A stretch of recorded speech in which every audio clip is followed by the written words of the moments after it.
আসসালামু আলাইকুম। আশা করছি সবাই ভালো আছেন। স্ক্রিনে দেখানো এই ছবিটাই আমি আমার চাদরের মাঝখানে বসাবো।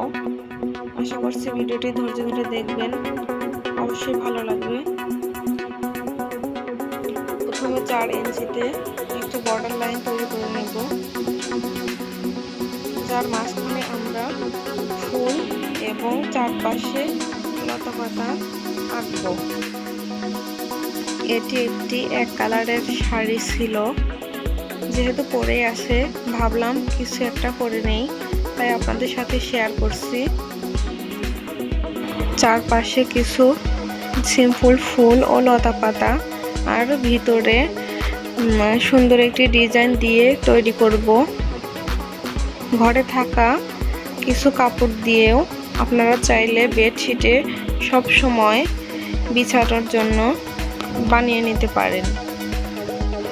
আশা করছি আপনাদের কাছে ভালো লাগবে। যদি ভালো লাগে প্লিজ একটি লাইক দিয়ে দিবেন এবং আমার চ্যানেলটিকে সবাই সাবস্ক্রাইব করবেন।